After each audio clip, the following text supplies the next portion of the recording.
Hello, all my YouTube friends. I'm so happy that you come along with us today. We're going to show you some things about Epson salts and chickens, but I got one unique rooster. I've only had it twice in my life, and I didn't know what to do about it. And then one day I got to thinking back, what my grandma taught me 55 years ago. I'll get into that. But first, I want to kind of reintroduce myself. You might say Poopa's farm. What does a Poopa mean? Well, my oldest granddaughter, who is now 10, when she was like 3, she always called me Papa. But if she is sad, I get her on my lap and I tell her, don't call me Poopa, because I really get mad. And she starts saying Poopa, Poopa, and I'd act like I was all mad. Well, that got stuck. So I'm Poopa to everybody, even their teachers now. So that's how that got started.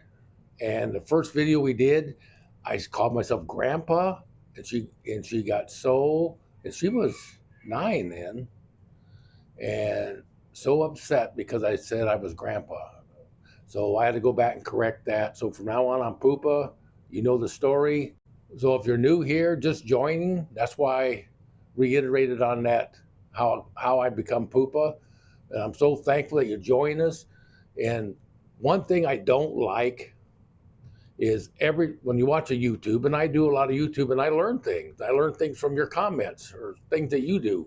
But I hate when I say right off the bat, subscribe to our channel. It really helps whatever, makes our channel grow. I hate that.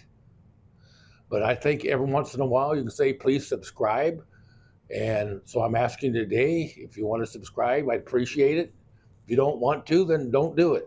But you're not going to hear me every time begging you to subscribe, because I don't like that. That ain't why I got into this. We got into this so we can help as many people as we could help before, Jesus calls me home. I'm 70 now. So I'm going to try to relate all my knowledge between now and then, and maybe it'll help a lot of you. That's what I'm after. Folks, I run some warm water in the sink. We're out in the barn, and I got me some good old Epson salts. I just get the equate value. I get it from Walmart. Works like $1 million.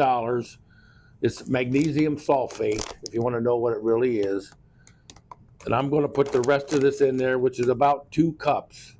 So I'm going to mix it. And then I'm going to make sure it all gets dissolved nice. You just want your water warm. You don't want it hot. You just want it warm. Now I'll go get Mr. Rooster and I'll explain to you why we're doing this. All right, I got Mr. Rooster. So if you got a hen or a rooster that's just kind of like under the weather and you really don't know what's wrong with them, a lot of times if you give them a bath in Epsom salts, which is magnesium, it'll help bring them right out of it. So I'm gonna go ahead and give him a little bath. Now when you give a chicken a bath in the Epsom salt, you want to keep them in about 5 minutes. And just get them really wet for 5 minutes. Make sure it gets down to their skin. As you can see, can you see that? He has no mites. And what I do in the wintertime, because they're kept inside, I make sure they have plenty of wood ashes to roll in. As you can see, old Mr. Rooster, he kind of likes this. Some chickens will fight you, but he's kind of enjoying it.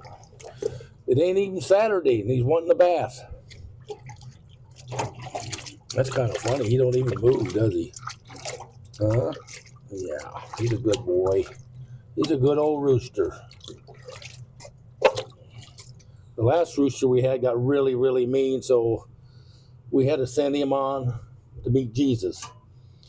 But he's been a good rooster. Now it's only 45 degrees out, but our chicken coop is heated. So he'll be fine, and I'm just going to leave him run around here in the barn a while. It's heated, and I'll tell you the rest of this story. See, another thing you can look at for mites is their feet. If they're all bit up and scabby, then they got mites. But his feet look nice. He's getting a little age on him, but I keep a lot of wood ashes for him. They love flapping around them wood ashes. I'm just going to get him out and let him walk around here for a little while. I want him to dry off. There you go, Mr. Rooster.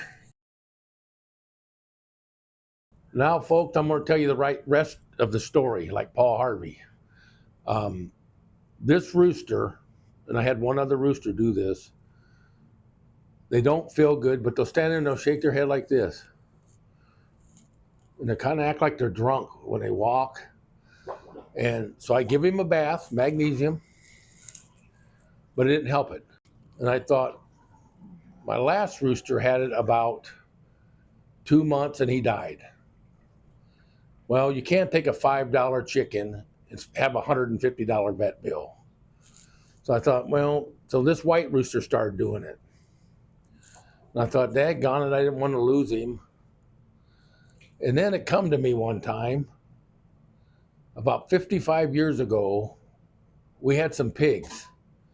And we had a pig doing the same thing, kind of shaking his head slowly back and forth like this, and then kind of walk like they've been drinking. And my grandma from Arkansas happened to be up to the farm, and we was telling her about it, and we showed her. Oh, and she said, that's not nothing to fix. He's got a stomach virus.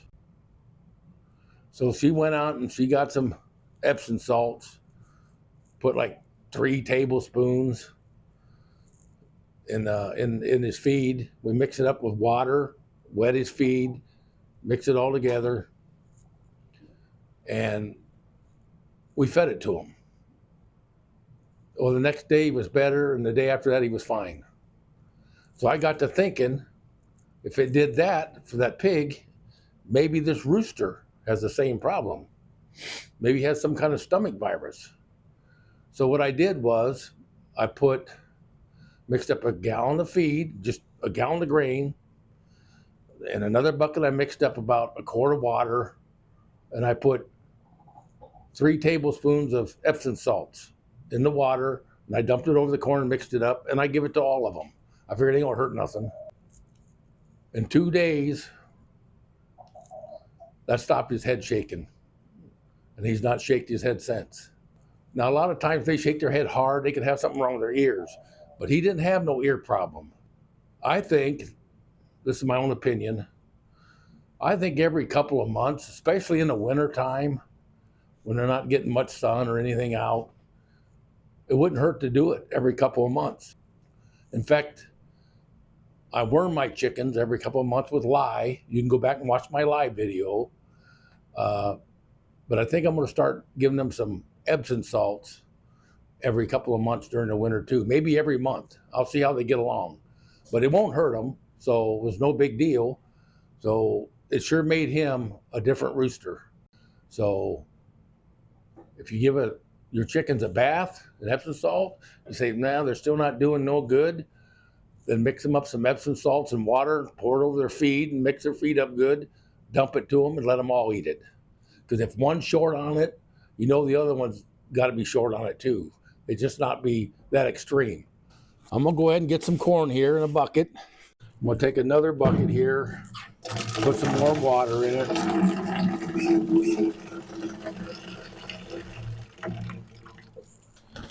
And I'm going to guess at about 3 tablespoons, maybe a little more. It's not that important, just to make sure you give them enough, like 3 tablespoons, 4 tablespoons. If you're new here, I don't measure much. There's another thing too. If a chicken won't pass an egg, Epsom salts will help them. Because if you ever took a strong dose of Epsom salts, when you couldn't go to the bathroom, you couldn't leave the bathroom for several hours. You'd be close to a bathroom. So that'll help them pass an egg too, if they're having problems. So I just stir this up good, make sure it's dissolved.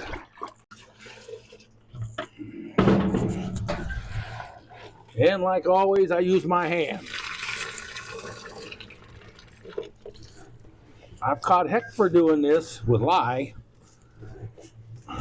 Some people thought I was going to get burned up. But then when you stop and think about it, it's the same lye that you make soap out of that you can wash your whole body in. And the lye I mix up ain't near as strong as lye soap. So here we go. I'm going to go dump this out to the chickens, and it'll be good feed for them. So I guess with that, we'll end this video. And I want to thank you for all your followers and subscribers. I want to thank you for the new people watching this. And I pray that God blesses each and every one of you every day of your life. Thank you very much.